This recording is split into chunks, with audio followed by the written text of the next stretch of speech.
Episode 112. Who is your hero on site? Is it the super, the owner, the PM? It should be the skilled craft. They fund our paychecks. Stay with us. This is the Elevate Construction Podcast, delivering remarkable content for workers, leaders, and companies in construction wanting to take their next step. Get ready to step out of your comfort zone with Jason Schroeder as he encourages you to do better, live a remarkable life, and expect more. Let's go. Welcome, everyone. I just want you to know as we start this out that I love the skilled craft on our project sites. They are my heroes. I think they should be your heroes. We as an industry really need to put them up on a pedestal and support and love them. And today we're going to talk about how we can do just that. But first, like always, I'm going to tell you a couple of things that I'm excited about. Our podcast is scaling, and we got a number of downloads last week with people listening that was over the top good. It was twice as much as normal, and we're on the uptick, and more people are able to listen to this podcast and get this wonderful information. And it's starting to scale because you guys are sharing it. You guys and gals out there are sharing this. You're sending it to other people, and we're really getting the message out, and I appreciate everything you're doing. I love that because it means we're reaching folks and we're making a difference. And so first of all, I just want to say thanks again to everyone listening. I thrive on feedback, and I'm more and more of who I truly am lately. If I get passionate and that's natural and authentic, I'm doing that more. I'm speaking more with my own true voice and not being so scripted. I feel like I've really found my voice on these podcasts. And so that is helping me to find a lot of people to network with. And I want to say thanks to them. There are so many people that I've connected with in the last couple of weeks that have other services, other products, other processes, and companies that can really help people and workers and foremen and leaders in construction. And I'm really appreciative of that. So if there are other things that you're trying to solve, if there are other questions you have that you don't think I can specifically answer, please let me know anyway, because I might have one of those contacts, one of those connections, and you should be able to leverage that. And chances are there is a partner out there that can help you. I really do believe that for any question that you have, there's a book or a partner or a company or a person or a mentor that can help you. I've recently connected with people that deal with ergonomic safety on project sites and advanced trainings for workers. I've recently read a book about Scrum and have a really good contact that is a Scrum master, a lean expert. I know of full-scale lean consulting companies that can come out and help you and help me, help any of us, and orientation content developers recently that really help companies with onboarding, with orientation and orientation of workers on project sites and beforehand for general training. So absolutely fantastic stuff. I want to thank anybody who's giving me feedback, and I want to thank those who are scaling and spreading and sharing this podcast. And I want to thank all of those partners out there that have a vision, a similar vision for helping people in the construction industry to elevate. In fact, it's really funny that there are so many other companies out there that have the word elevate. I know of a company called Relevate. There's a company called Elevos. And there are people, there's another podcast that just popped up that has a title intro, and then it says Elevate Construction. It feels like there's something in the universe right now that is going to take our industry to the next step. So I love it. We'll be able to talk to you about some of our sponsors next week. I'm super excited. So here's a little bit of conflict for us as we begin. You don't respect the craft enough, and if you do, there are others on your team or in your company that don't.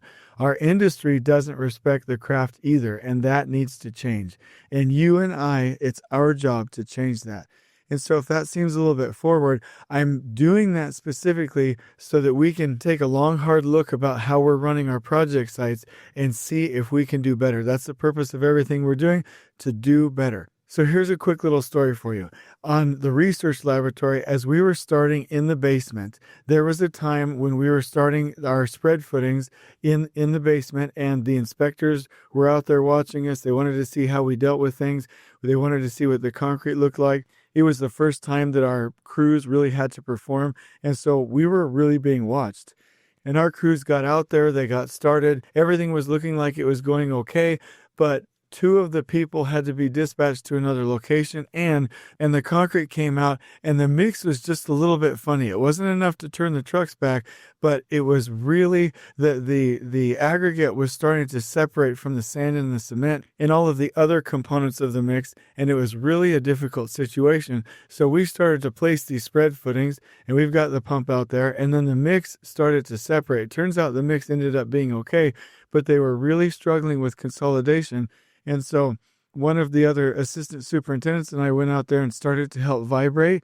We started to muck concrete on top of the spread footings when they were working on the consolidation in a specific area. And we got out there and we had our arm coverings, we had our boots and our full clothing, obviously, and our jumpsuit and our face shield and everything that we needed to do, and our gloves. And we started going out there in the heat of the day and mucking concrete for the rest of the crew. And that really won over the workers. They knew if they were in a tough situation, we weren't just going to stand there and let them fail. We jumped in, we started mucking concrete, we got it done, and they were able to finish the top of that footing and get the top of that sealed so that it was all consolidated and it was right. And then we were able to go back to the office and deal with the consolidation issues, or basically the issues with the mix, and work with our owner and customer on that. But after that day, all of the craft started talking to us as if we were with them, meaning they were equal with us. We were within their social group. They trusted us, and we became a team. And we became a team really quickly. And I've always said, and I'll say again, we finished that project, that structure, within 4 hours of when we had originally planned on finishing that, because we worked as a team. And that kind of unity, that kind of connection, that kind of respect for what the craft does, that kind of humility to get in there and do that work has always panned out for me. It worked with me with the electricians. It worked for me when I was a field engineer. Once I knew these concepts, it works even today. Everywhere you go, especially if you see a superintendent picking up trash or a field engineer, that is one of the biggest things. If they see that you walk around and as you're walking, you're picking up trash, that will bring rapport, that will create rapport, and you will be able to connect with people. So the principle here that I want to communicate, that I will communicate, is that we do not make money without the skilled craft on our project sites. And we have to make a connection with them and love them and support them and communicate with them and respect them and give them what they need. We don't make any money. And here's what I mean by that. Is your layout something that the owner's directly going to pay for as an end product to the customer? Meaning, are those hubs or those concrete monuments or any of those lift drawings actually something that they're going to pay for? And the answer is no. They might pay for it as general conditions or general requirements, but they're not going to pay for it to stay there to last and to give to their end users and to their customers. What about me? What about my paperwork? What about the coordination? What about the schedules? Will those schedules ever be something that we deliver to the end user, to the customer? No, they aren't. They're non-value added, but necessary tasks. And even if you're like, well, schedule is pretty value added. No. I'm saying they're not value added to the end customer, only in as much as they help get the project on time. But that's my job. That's our job in construction management. We actually don't make money. We don't make the money. The skilled craft make the money. Even when they manufacture the drywall, they put it on the truck, they transport it over here, they drive it over here, we stage it, we get it off, we bring it up the hoist, we put it into place, and we get it staged ready for the person that's going to put it up. Only when that craftsperson picks it up from that staging area and puts it up into place and screws it on the wall does that actually add value and make us money. If it wasn't for that, none of the other non-value added but necessary activities would ever be paid for, right? It just wouldn't be the case. And so when that skilled craftsperson puts up that piece of drywall or places that concrete or does whatever, they make that money. They fund our paychecks. So why in the world are we in construction so disrespectful of craft and treat them like they're an expendable resource? Why in construction do we have nasty bathrooms? Why do we not give them lunchrooms? Why do we not have clean environments? Why do we not take care of them? Why do we tell craftspeople that they're not welcome in our trailers? Why do we not talk to them? And the issue is that we need to, because they are and should be our heroes. Consider this. Being a craftsperson means that they, or you, if you're a craftsperson, are making a difference, making a sacrifice with their bodies. We're using our minds, right? We might be a little bit stressed, but they're actually sacrificing their bodies. They'll have less range of motion. They'll have less ability with their back. Their muscles will be cramped. When they go out on the weekends and want to go to the lake with their kids, they might say, no, I'm not going to go wakeboarding because my body hurts, because they've given that to us. And in fact, Paul Akers told me something really neat. He said that the Japanese consider the younger years, I can't remember if it was 20 to 40 or 25 to 35, but basically those early years of somebody's life as the most productive time in a person's life. And we are being given that by craftspersons, by the skilled craft, to go make our projects better. What a gift. Being a skilled craftsperson means that they are more uncomfortable than we are. They're out in the heat, they're out in the cold, they're out in the wind, they're out in the uncomfortable conditions, and we don't have to be. They're more likely to get injured. We rely on their expertise. We're just organizers. I don't want to be insulting of construction management. Obviously, I'm a construction manager and a teacher, but we actually aren't the experts. We are professional organizers to bring in trade partners, to bring in skilled craft, and to have everybody piece that together. But if we, at the end of the day, had to go wire up that panel, or we had to go install that flooring, or we had to do this complex ceiling system, or we had to go unitize a piece of curtain wall, we couldn't do it. We are not the expert. These skilled craftsmen and women are the experts, and we are basically riding on their coattails and taking our journey with them and making money because they make us money and they are professionals. A little personal note from me. God will hold you accountable for how you treat them, and he will hold me accountable for how I treat them. And so we have a long way to go. And people are taught to go to college and that's the only path, that's the only way you can be a professional. That is absolutely not true. I didn't go to university, I didn't get a 4-year degree, and look where I am. Any of them can make it to any place that they want, and they can stay within their roles and be the best they can be. My dad, and I might tell you this story one day, my dad was the best ready-mix driver on earth.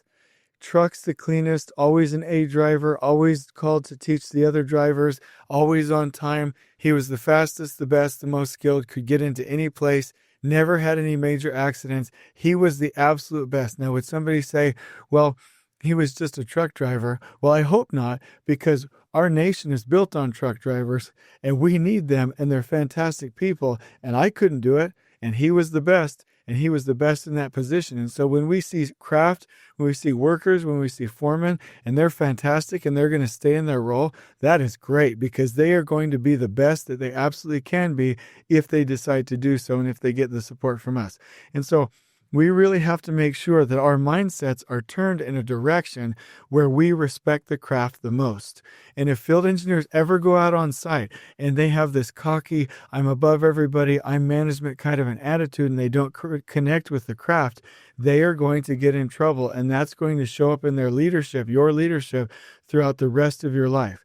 Because the current condition is that our craft are the last thought to a lot of construction managers.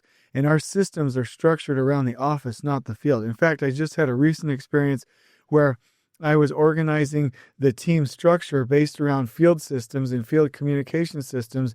And the project director, the other one, said, hey, I want to go ahead and organize this the way that would make us most efficiently. And I'm like, no, we need to organize this that would make the field and the workers and the foremen more efficient, and then tailor our office systems to that.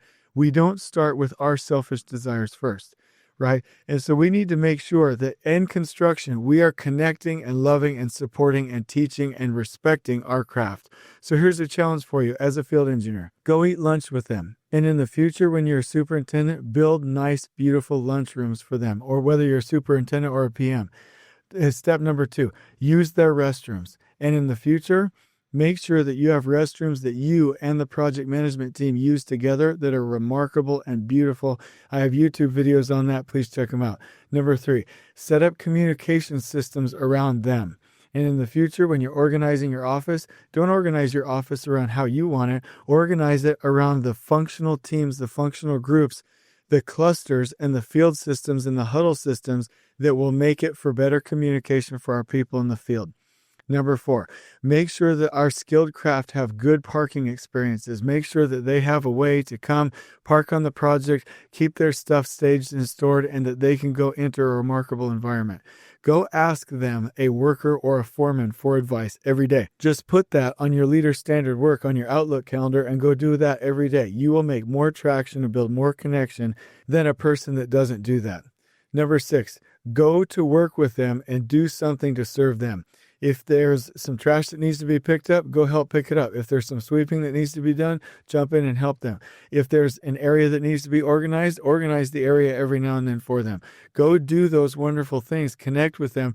And one of these days when you have a chance to go, form something up or do something or get on a scissor lift or place some concrete and you can do that safely, go do that with them. And I bet you it will be absolutely fantastic for you.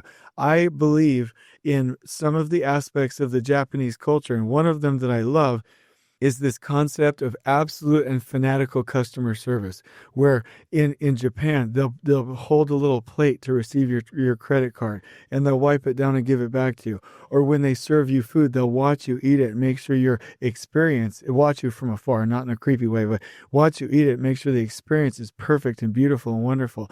And that they just go over the top with their customers. Well, who's our customer on the project site? Number 1 is our craft. You take care of your people first, and then they will take care of our actual paid customers. Okay. And so we need to really focus on that. And if you do that as a field engineer, you will be loved, you will be respected, you will be supported. Your career will go faster than it otherwise would. And you will have the buy-in of all of these wonderful, skilled craftsmen and women out there on the project site. And that will show up in the rest of your leadership throughout your career. So please stay with us. Starting on Monday, we'll take you on a journey to learn tax planning, and then we'll go into our lean series, and it's absolutely going to be fantastic. So the vision for this is that we respect the men and women on our project sites who make us money. They should be our heroes. They are my hero, and that's how we need to focus in this industry to make a difference. If you have any questions or concerns, please reach out to me at jasons@elevateconstructionist.com or reach out to me on LinkedIn or Facebook. We love to get your feedback. Please let me know if you need any help. On we go. Please join us next time in elevating the entire construction experience for workers, leaders, and companies coast to coast.